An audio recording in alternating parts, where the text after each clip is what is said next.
benih-benih kecenderungan antara seorang laki-laki kepada perempuan atau sebaliknya, ini bermula dari apa yang dilihat oleh mata dan apa yang didengar oleh telinga. Seorang ketika melihat lawan jenisnya mungkin menarik baginya, dan tentunya setiap laki-laki dan perempuan memiliki hormon yang membuat ia tertarik kepada pasangannya. Maka dari situlah ketika muncul uh, ketertarikan ini, muncul rasa kagum dengan orang lain, dan kita ketahui bahwasanya ada syaitan yang terus membisikkan. Akhirnya syaitan terus mengilhamkan kepada seseorang untuk mencari cara bisa memuaskan apa yang ia dapati di dalam hatinya berupa benih-benih kekaguman terhadap lawan jenisnya. Dan disitulah bermula yang namanya perselingkuhan. Dan Islam sebagaimana kita sebutkan tadi, bukan cuma hanya menceritakan tentang yang indah-indah saja di dalam pernikahan ini. Enggak, karena memang perjalanan rumah tangga manusia tidak semulus itu. Dan Allah yang menciptakan manusia, Allah mengetahui tentang kebutuhan manusia sebelum manusia itu merasakan kebutuhan tersebut. Di antara yang disyariatkan oleh Allah yang disebutkan di dalam hadis ini dalam Sahih Bukhari dari hadis Abdullah bin Umar bin Al-Khattab radhiyallahu anhu, bahwasanya Nabi sallallahu alaihi wasallam ketika datang seorang, ada yang mengatakan namanya Uwaimir Al-Ajlani, adapun yang lainnya, yang mana Uwaimir ini ia menuduh istrinya telah berselingkuh. Lebih spesifik lagi, menuduh istrinya telah berzina dengan orang lain. Dan kalau suami yang menuduh istri berzina, maka suami tersebut dituntut untuk mendatangkan 4 saksi. Dia dituntut untuk mendatangkan 4 saksi. Kalau seandainya tidak ada atau cuma 3 saksi saja sehingga tidak memenuhi kriteria 4 saksi, maka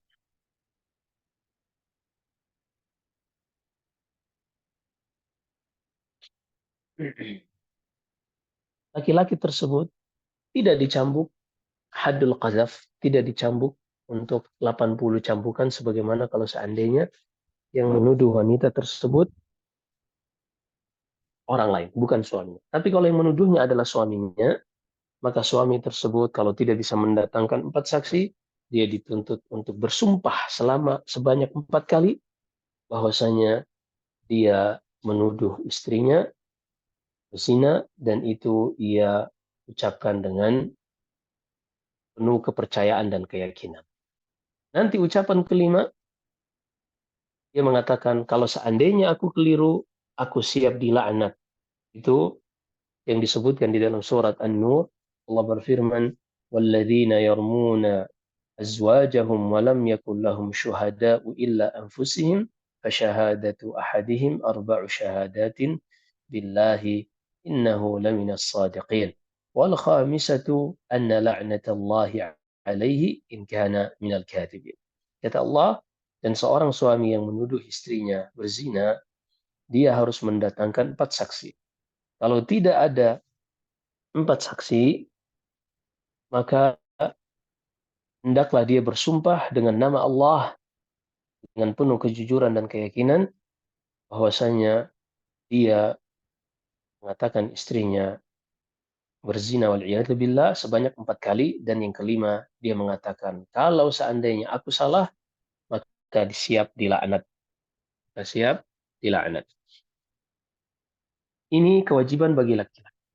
Bagi sang istri yang dia membantah tuduhan suaminya tersebut, maka yang harus ia katakan Sebagaimana yang Allah firmankan pada ayat setelahnya, ini bisa dibaca di surat An-Nur di halaman paling pertama Mushaf Madinah, paling bawah di ayat yang ke 7, 8, 9 dan seterusnya. Ada semua di situ. Kalau ingin membaca lebih detail tentang dalil surat dalil tentang al-mula'anah ketika ada pasangan yang menuduh pasangannya berzina tapi dia tidak memiliki saksi. Bagi sang istri, jika dia membantah tuduhan tersebut, baik itu bantahannya sesuai realita atau mungkin dia tidak ingin menanggung malu dan seterusnya, apapun itu, maka dia juga bersumpah 4 kali atas nama Allah bahwasanya tuduhan tersebut tidak benar. Setelah bersumpah 4 kali, yang kelima kali dia mengatakan wal khamisata anna ghadaballahi 'alaiha in kana minas shadiqin. Dan yang kelima dia mengatakan kalau seandainya suaminya itu benar, maka dia siap mendapatkan murka Allah Subhanahu wa taala. Seandainya suaminya benar, maka dia siap mendapatkan murka Allah Subhanahu wa taala. Ada laki-laki tadi laknat, ada perempuan murka Allah Subhanahu wa taala. Nah, sampai di situ untuk tidak ditegakkan hukum had. Untuk tidak ditegakkan hukum had. Karena di dalam syariat kita, laki-laki yang berzina, kalau sudah pernah menikah, maka dirajam. Dan kalau seandainya tidak ada saksi, maka yang menuduh itu dicambuk sebanyak 80 kali. Kalau bukan suami dari yang dituduh. Tapi kalau seandainya yang menuduhnya suaminya, sebagaimana kita jelaskan tadi, tidak ada hukum had. Tidak bagi yang dituduh, tidak bagi yang menuduh. Hanya saja mereka melakukan yang namanya li'an atau al-mula'anah. Al-mula'anah masing-masing bersumpah 4 kali, kemudian yang kelimanya, kalau laki-laki siap dilaknat, perempuan membantah dengan bersumpah atas nama Allah, yang kelimanya dia mengatakan kalau memang suaminya benar, maka dia siap mendapatkan murka Allah. Ketika ini sudah dilaksanakan, tidak ada hukum had. Tidak yang menuduh, tidak yang dituduh. Tapi ada konsekuensi yang lain. فانتفى من ولدها ففرق بينهما وألحق الولد بالمرأة. Di antara konsekuensinya adalah anak yang dimiliki wanita tersebut yang dituduh oleh suaminya berzina, maka anak tersebut tidak lagi dinasabkan kepada ayahnya. Anak tersebut tidak lagi dinasabkan kepada ayahnya, tapi dinasabkan kepada ibunya. Misalnya, ayahnya bernama A, ibunya bernama B misalnya. Kemudian anak yang sang suami tadi mengklaim bahwasanya itu bukan anaknya karena menuduh istrinya berzina, maka anak C ini tidak dikatakan C bin A. Atau kalau anak perempuan C bintu A, tidak. Tapi langsung dikatakan C bin B atau C binti B. Dinisbatkan kepada ibunya. Dan juga hukum-hukum yang lain, sang anak tidak bisa mewarisi dari sang ayah yang menafikan ia sebagai anaknya, dan juga sang ayah ini tidak bisa mewarisi dari anak tersebut kalau meninggal duluan, yang ia nafikan dari nasabnya. Demikian pula, demikian pula hukum-hukum yang lain berkaitan tentang nakah dan seterusnya. Kayak ini uh, di antara syariat yang Allah Subhanahu wa taala sebutkan berkaitan tentang konflik yang terjadi dalam rumah tangga. Bukan ketika seorang menuduh, mencurigai pasangannya berselingkuh, justru dia membalas dengan berselingkuh juga seperti yang terjadi. Terkadang kita dengarkan waliyadzubillah, ini adalah sesuatu keburukan yang sangat jelek, yang sangat jelek. Dan zina ini adalah kemaksiatan yang paling dibenci oleh Allah Subhanahu wa taala. Zina adalah paling dibenci oleh Allah Subhanahu wa taala.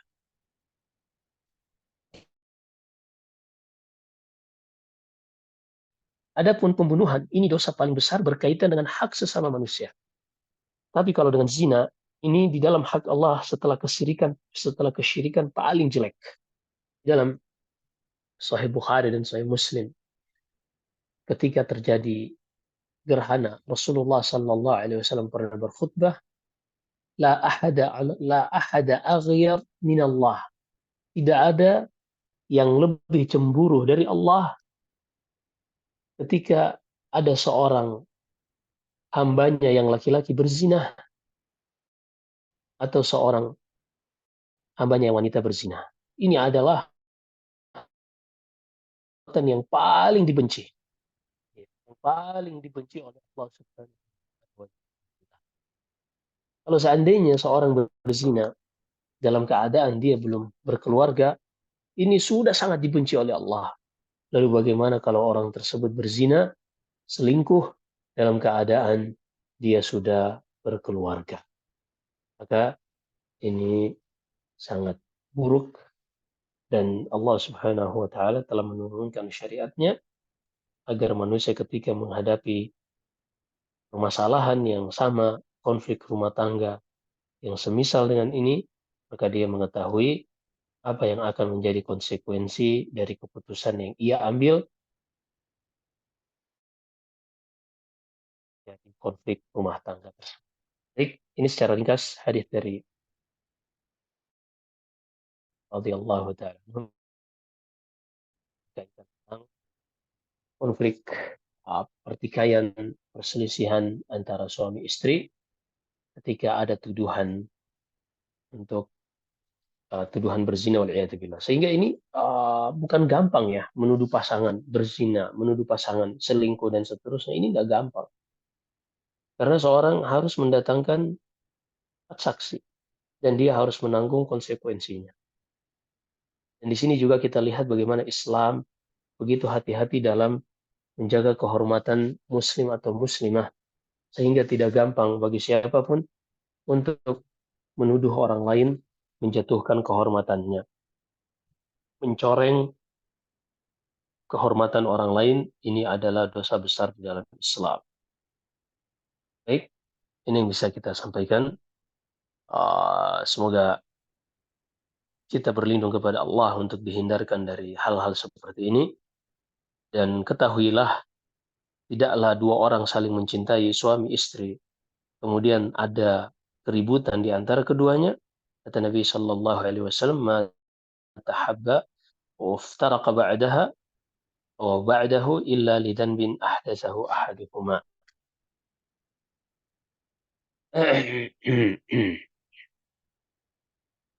Tidaklah ada dua orang yang saling mencintai, kemudian setelahnya mereka berpisah, penyebabnya adalah dikarenakan dosa yang telah dilakukan oleh dari salah satu pasangan tadi.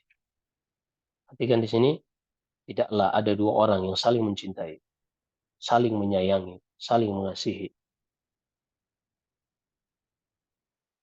Kemudian terjadi perpisahan di antara keduanya, melainkan dikarenakan dosa yang dilakukan oleh salah satu dari keduanya. Ma tawadda ithnani fillahi fayufarraqu bainahuma illa bidzanbin yuhdithuhu ahaduhum. Sehingga seorang kalau ingin menjaga kelanggengan, keberlanjutan rumah tangganya, maka dia jaga dirinya untuk tidak bermaksiat kepada Allah. Kalau dia menjaga dirinya untuk tidak bermaksiat kepada Allah dan juga suaminya atau istrinya menjaga ketaatan kepada Allah, maka rumah tangga inilah yang akan terus berkelanjutan, bukan cuma di dunia saja, bahkan sampai di surga kelak. Maka seorang harus paham tentang konsep ini. Bahwasanya perpisahan dan perpecahan itu dikarenakan dosa. Dan itu diantara dampak negatif yang diakibatkan oleh dosa yang dilakukan oleh seorang. Baik, ini yang bisa kita sampaikan. Silakan kalau misalnya ada pertanyaan. Wallahu a'lam. Alhamdulillah, jazakumullah khair Ustadz untuk waktu dan materinya. Alhamdulillah, jika ada pertanyaan dari teman-teman, dipersilahkan untuk bertanya secara singkat. Ya, baik, saya berikan kesempatan yang sudah resen. Silahkan Ukti Suryati dibuka mic-nya dan bertanya kepada Ustadz secara langsung. Assalamualaikum warahmatullahi wabarakatuh. Wassalamualaikum warahmatullahi wabarakatuh. Afwan Ustadz, ini ada pertanyaan yang sangat sangat dibutuhkan jawabannya Ustadz. Afwan Ustadz, bagaimana ini ada seorang bapak punya anak laki-laki 2 orang. Mereka tinggal di Papua dulu bersama istri dan anak-anaknya selama 25 tahun. Bapak ini PNS dan ketika sakit si bapak ini dikirim ke kampung karena sang istri dan 2 orang anaknya ini tidak mau merawat. Dan selama 3 tahun lebih di kampung, si anak tidak pernah menelpon, pokoknya tidak ada ininya dengan bapaknya.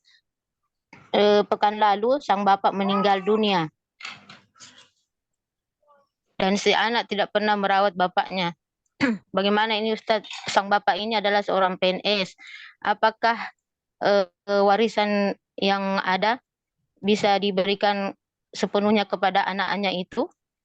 Sementara istrinya sudah diceraikan Ustadz karena tidak mau merawat suaminya. Yang merawat istrinya ini diceraikan otomatis, jadi sudah cerai dan sudah selesai dari masa idahnya sebelum meninggal ya si bapak itu ya? Ya sudah Ustadz, karena sudah berselang 3 tahun lebih Ustadz. Oke, pertama istrinya sudah bukan berstatus istri sehingga tidak ada sedikit pun hak warisan dari harta yang ditinggalkan oleh suami. Adapun anak laki-laki, maka anak laki-laki selama tidak ada penghalang-penghalang yang menghalangi seorang dari mendapatkan warisan, maka tetap dapat warisan. Dan penghalang warisan ada 3, disebutkan Al-Imam Ar-Rahabi, wa yamna'u syakhsa minal mirasi wahidatun min ilalin thalath, yaitu jika anak ini sebagai pembunuh atau beda agama atau perbudak, tidak ada. Maka jika seorang anak masih muslim, kemudian anak ini juga tidak menjadi penyebab terbunuhnya ayahnya secara langsung tentunya, maka tidak boleh ada yang menghalangi anak tersebut dari mendapatkan warisan. Karena juga seorang ayah, seorang ibu, dia nggak tahu ketika dia sudah meninggal, anak ini yang tadinya mungkin dilihat paling bandel, yang tidak memperhatikan orang tuanya, dia nggak tahu perjalanan hidup anak ini mungkin nanti akan semakin besar, semakin dewasa. Berada pada posisi orang tuanya dahulu, dia pun berpikir, dan mungkin dia mendoakan orang tuanya, beristighfar untuk orang tuanya, sehingga selama tidak ada penghalang-penghalang dari mendapatkan warisan, tetap diberikan haknya sebagai ahli waris. Karena kita nggak tahu kehidupan manusia. Demikian wallahu a'lam. Afwan Ustadz, bisa tambah sedikit. Jadi bagaimana dengan yang saudaranya yang mengurus selama 3 tahun lebih Ustadz? Apa tidak bisa mendapatkan sedikit dari misal uang duka, uang taspennya dari kantornya Ustadz? Ya dilihat kalau seandainya ketika mereka merawatnya mengeluarkan biaya misalnya, mengeluarkan biaya dari pihak mereka atau disampaikan kepada atau ketika pembagian mereka hadir, ini diberikan sesuai kerelaan. Allah berfirman di dalam surat An-Nisa, wa idza hadaral qismata ulul qurba, jika ketika dibagikan warisan ini hadir di situ kerabat-kerabat, apalagi yang berjasa, maka diberikan sesuai dengan kerelaan dari ahli waris. Jadi mereka diberikan hal tersebut. Dan juga dilihat apakah sang yang meninggal tadi, ia meninggalkan wasiat. Kalau dia Tidak, meninggalkan wasiat, tidak Ustadz, uh, karena beliau sakit jiwa Ustadz. nah, ya, seperti itu tadi yang kita sampaikan. Demikian Allah.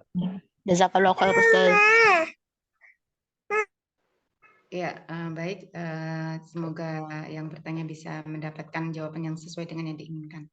Pertanyaan selanjutnya, Ustadz. Bismillah. Assalamualaikum, Ustadz. Izin bertanya, apakah sarana seperti video atau alat teknologi yang lainnya bisa dijadikan bukti dalam pertuduhan zina tersebut, Ustadz? Nah, secara umum tidak boleh. Kalau sebagai satu-satunya bukti. Kalau sebagai satu-satunya bukti, tidak boleh.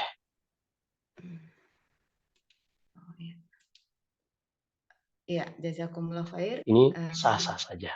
Hal Ya. ini dikarenakan kita ketahui bahwasanya yang namanya media digital ini sangat potensi untuk mengalami pengeditan.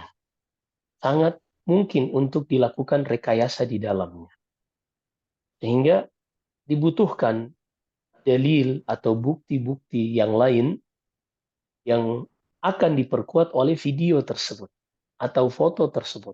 Apalagi zaman sekarang dengan adanya AI, ini uh, sangat berat untuk kita hanya melihat video sekilas, hanya melihat gambar apalagi, kemudian kita mengambil kesimpulan untuk hukum-hukum tertentu.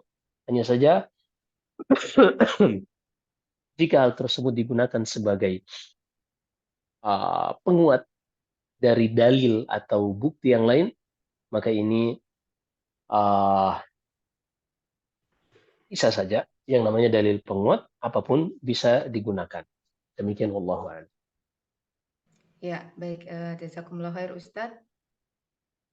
Pertanyaan selanjutnya, Ustadz, apakah li'an ini berlaku untuk ketika suami melihat istrinya saja atau bisa sebaliknya, Ustadz, misalkan istri yang melihat suaminya berzina, apakah li'an ini bisa dilakukan juga, Ustadz?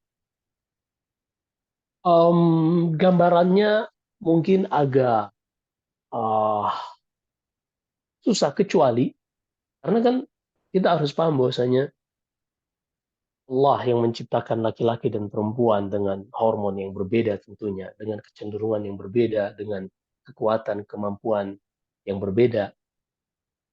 Allah jadikan bagi laki-laki ada sampai 4. Fankihu ma taba lakum minan nisa'i mathna wa thulatha wa ruba'. Istrinya bisa sampai 4 kalau dia sanggup. Kalau dia tidak sanggup cukup 1. Maka kalau seandainya sang istri melihat suaminya, dia tidak bisa langsung mengarahkan kepada perselingkuhan. Karena memang jika suaminya menikah lagi dengan memenuhi syarat istrinya tersebut, ada wali dan ada 2 saksi, maka secara syariat pernikahannya sah. Sehingga agak berat kalau seandainya itu dipaksakan kepada suami. Tapi kalau seandainya itu menjadi awal investigasi, karena misalnya suaminya ini tidak pernah cerita tentang mungkin dia menikah lagi, dan memang dia tidak pernah menikah, maka dia tetap berzina. Iya, dia tetap berzina. Hanya saja kan konsekuensinya dia nggak mungkin menafikan anak yang ada pada dia dari suaminya. Jadi anak tentunya yang paling tahu adalah ibunya gitu lah. Karena kan rahimnya rahim ibunya.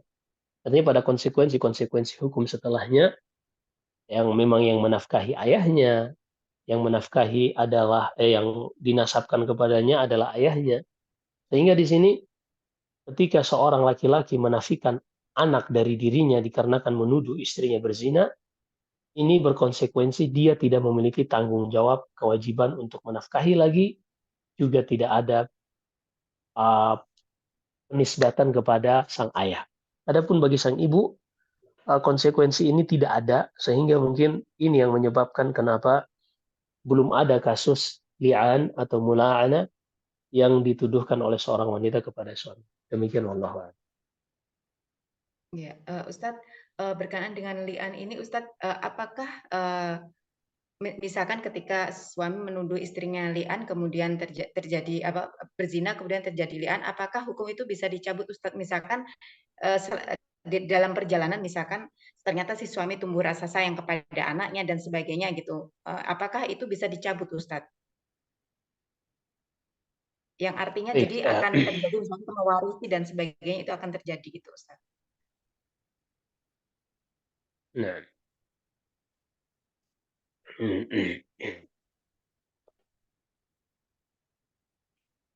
jika ada seorang laki-laki yang pernah menuduh istrinya berzina, yang kita sebut dengan li'an,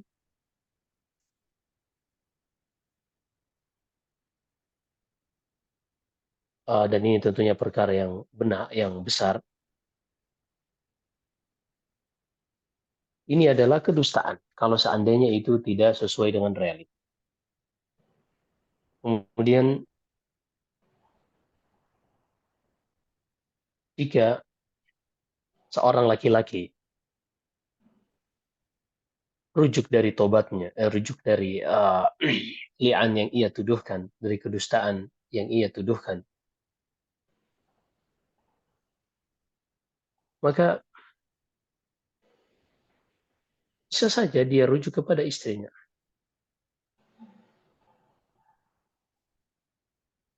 Tapi ada konsekuensi.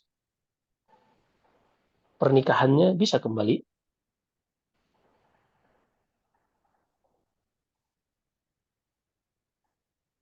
Walaupun para ulama berselisih pendapat, apakah masih bisa rujuk, apakah itu bainunah, seperti talak 3.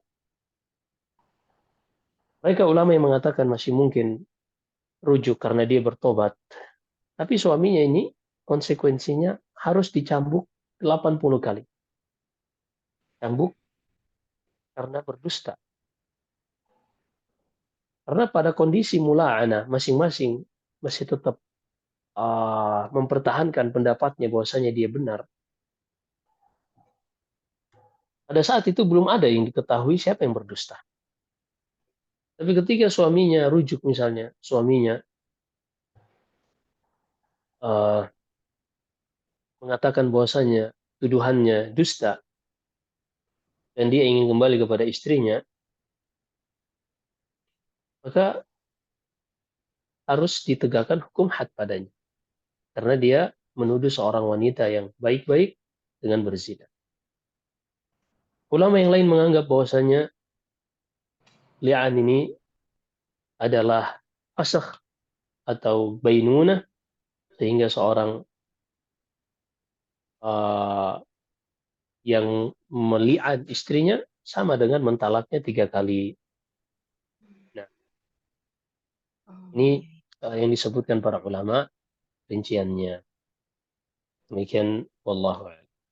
Ya, baik, Masya Allah. Baik, pertanyaan selanjutnya Ustadz. Bismillah. Assalamualaikum Ustadz. Afwan, Ustadz izin bertanya, bagaimana anak hasil zina itu adalah seorang laki-laki? Apakah bisa menjadi mahram untuk adik perempuannya dan bisa menjadi wali nikah untuk adik perempuannya? Untuk adik perempuannya. Jazakumullah khair Ustadz.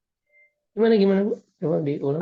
Ya, jadi ketika anak hasil zina itu laki-laki, kemudian apakah anak hasil zina laki-laki itu bisa menjadi wali untuk adik perempuannya? Jadi mungkin beda bapak gitu Ustadz. Apakah anak laki-laki itu bisa menjadi wali nikah untuk adik perempuannya yang satu ibu gitu Ustadz? Nah. Perwalian tidak berlaku kecuali melalui jalur ayah. Perwalian tidak berlaku kecuali melalui jalur ayah. Sehingga kalau ada saudara seibu, maka ini tidak menjadi wali. saudara seibu tidak menjadi wali. Yang menjadi wali adalah dari jalur ayah. Demikian Allahu a'lam. Ustadz, kalau misalkan ini seayah, tetapi anak pertamanya misalkan kasusnya seperti tadi Ustadz, tapi anak laki-lakinya ini lahir sebelum nikah, jadi hasil zina, tetapi dari ayah yang sama, kalau seperti itu gimana Ustadz? Oh, ya Allah musta'an. Jadi orang tuanya berzina sebelum menikah, kemudian menikah, Iya. lalu setelah Iya. itu setelah menikah ada lahir lagi anak perempuan. Apakah Iya. anak laki-laki pertama tadi menjadi wali anak perempuan kalau ayahnya sudah tidak ada atau yang lain gitu ya? Iya, betul Ustadz. Baik. Para ulama berbeda pendapat tentang wanita ketika berzina dengan seorang laki-laki dan hamil. Kemudian wanita ini adalah benar-benar hanya berzina dengan satu laki-laki itu. Sehingga tidak ada percampuran dari sperma laki-laki lain selain yang menzinahinya tadi. Kemudian ia menikah. Yang pertama, apakah anak dari hasil perzinahan tersebut dinisbatkan kepada ayahnya? Para ulama berselisih pendapat tentang hal ini. Dikarenakan Nabi Sallallahu Alaihi Wasallam bersabda,